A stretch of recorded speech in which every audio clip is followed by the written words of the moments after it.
1801. I have just returned from a visit to my landlord, the solitary neighbor that I shall be troubled with. This is certainly a beautiful country. In all England, I do not believe that I could have fixed on a situation so completely removed from the stir of society. A perfect misanthrope's heaven, and Mr. Heathcliff and I are such a suitable pair to divide the desolation between us. A capital fellow. He little imagined how my heart warmed towards him when I beheld his black eyes withdraw so suspiciously under their brows as I rode up, and when his fingers sheltered themselves with a jealous resolution still further in his waistcoat as I announced my name. "Mr. Heathcliff," I said. A nod was the answer. "Mr. Lockwood, your new tenant, sir. I do myself the honor of calling as soon as possible after my arrival to express the hope that I have not inconvenienced you by my perseverance in soliciting the occupation of Thrushcross Grange. I heard yesterday you had had some thoughts—" "Thrushcross Grange is my own, sir," he interrupted, wincing. "I should not allow anyone to inconvenience me if I could hinder it. Walk in." The walk-in was uttered with closed teeth and expressed the sentiment, "Go to the deuce." Even the gate over which he leant manifested no sympathizing movement to the words, and I think that circumstance determined me to accept the invitation. I felt interested in a man who seemed more exaggeratedly reserved than myself. When he saw my horse's breast fairly pushing the barrier, he did put out his hand to unchain it, and then sullenly preceded me up the causeway, calling, as we entered the court, "Joseph, take Mr. Lockwood's horse and bring up some wine."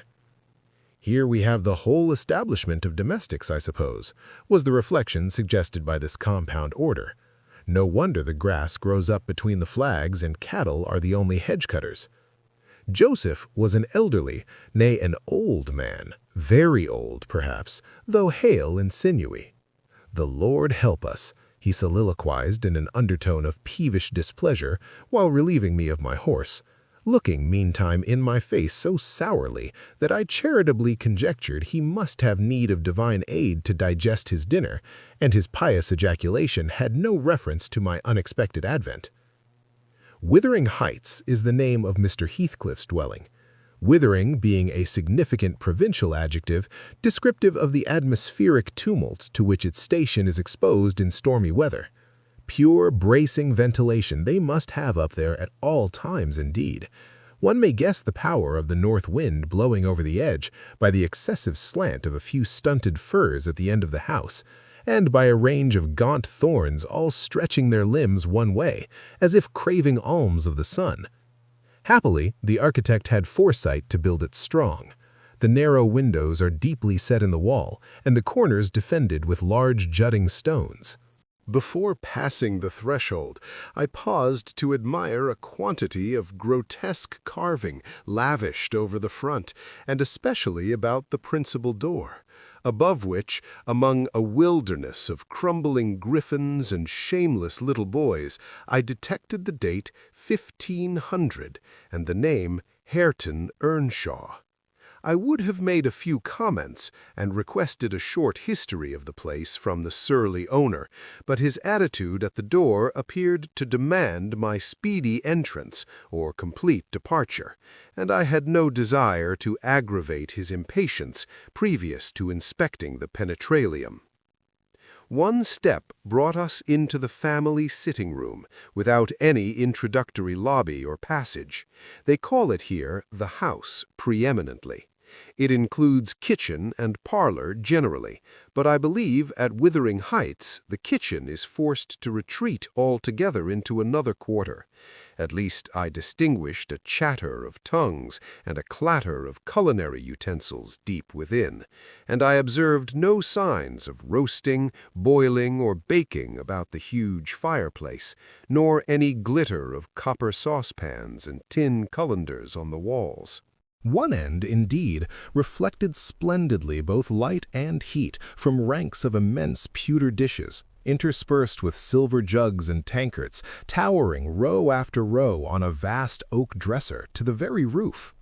The latter had never been underdrawn. Its entire anatomy lay bare to an inquiring eye, except where a frame of wood laden with oatcakes and clusters of legs of beef, mutton, and ham concealed it.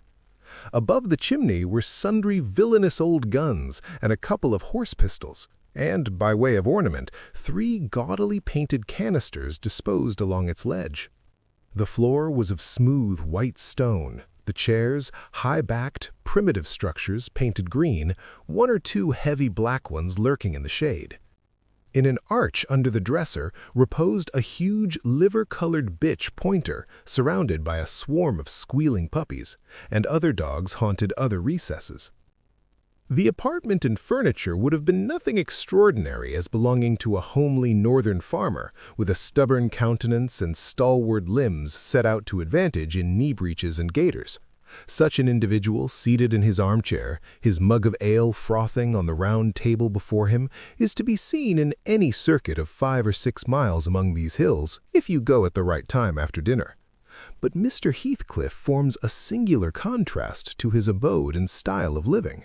He's a dark-skinned gipsy in aspect, in dress and manners a gentleman, that is, as much a gentleman as many a country squire, rather slovenly perhaps, yet not looking amiss with his negligence, because he has an erect and handsome figure, and rather morose. Possibly some people might suspect him of a degree of underbred pride. I have a sympathetic chord within that tells me it is nothing of the sort. I know by instinct his reserve springs from an aversion to showy displays of feeling, to manifestations of mutual kindliness. He'll love and hate equally under cover, and esteem it a species of impertinence to be loved or hated again. No, I'm running on too fast. I bestow my own attributes over-liberally on him. Mr. Heathcliff may have entirely dissimilar reasons for keeping his hand out of the way when he meets a would-be acquaintance to those which actuate me. Let me hope my constitution is almost peculiar. My dear mother used to say I should never have a comfortable home, and only last summer I proved myself perfectly unworthy of one. While enjoying a month of fine weather at the sea-coast, I was thrown into the company of a most fascinating creature, a real goddess in my eyes, as long as she took no notice of me. I never told my love vocally, still, if looks have language, the merest idiot might have guessed I was over head and ears. She understood me at last, and looked a return, the sweetest of all imaginable looks. And what did I do? I confess it with shame, shrunk icily into myself like a snail, at every glance retired colder and farther, till finally the poor innocent was led to doubt her own senses, and overwhelmed with confusion at her supposed mistake, persuaded her mamma to decamp. By this curious turn of disposition I have gained the reputation of deliberate heartlessness, how undeserved I alone can appreciate. I took a seat at the end of the hearthstone opposite that towards which my landlord advanced, and filled up an interval of silence by attempting to caress the canine mother, who had left her nursery and was sneaking wolfishly to the back of my legs, her lip curled up and her white teeth watering for a snatch. My caress provoked a long, guttural gnarl. "You'd better let the dog alone," growled Mr. Heathcliff in unison, checking fiercer demonstrations with a punch of his foot. "She's not accustomed to be spoiled, not kept for a pet." Then, striding to a side door, he shouted again, "Joseph!" Joseph mumbled indistinctly in the depths of the cellar, but gave no intimation of ascending, so his master dived down to him, leaving me vis-à-vis the ruffianly bitch and a pair of grim, shaggy sheep-dogs, who shared with her a jealous guardianship over all my movements.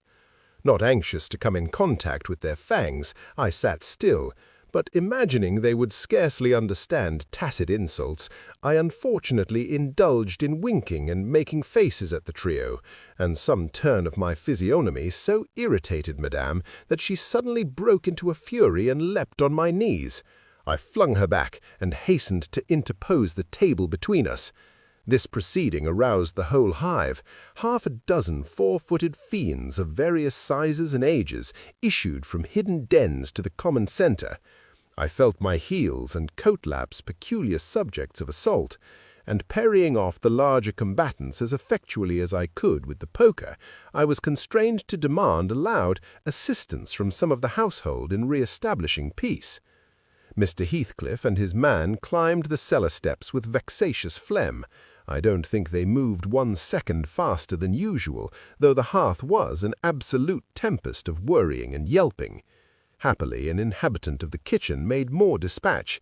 A lusty dame with tucked-up gown, bare arms, and fire-flushed cheeks rushed into the midst of us flourishing a frying-pan, and used that weapon and her tongue to such purpose that the storm subsided magically, and she only remained, heaving like a sea after a high wind, when her master entered on the scene. "What the devil is the matter?" he asked, eyeing me in a manner that I could ill endure after this inhospitable treatment. "What the devil, indeed?" I muttered. "The herd of possessed swine could have had no worse spirits in them than those animals of yours, sir. You might as well leave a stranger with a brood of tigers."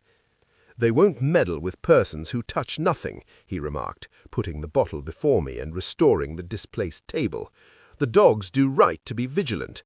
Take a glass of wine." "No, thank you." "Not bitten, are you?" "If I had been, I would have set my signet on the biter."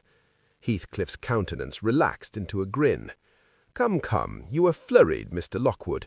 Here, take a little wine. Guests are so exceedingly rare in this house that I and my dogs, I am willing to own, hardly know how to receive them. Your health, sir." I bowed and returned the pledge, beginning to perceive that it would be foolish to sit sulking for the misbehaviour of a pack of curs. Besides, I felt loath to yield the fellow further amusement at my expense, since his humour took that turn. He, probably swayed by prudential consideration of the folly of offending a good tenant, relaxed a little in the laconic style of chipping off his pronouns and auxiliary verbs, and introduced what he supposed would be a subject of interest to me, a discourse on the advantages and disadvantages of my present place of retirement. I found him very intelligent on the topics we touched, and before I went home I was encouraged so far as to volunteer another visit tomorrow. He evidently wished no repetition of my intrusion.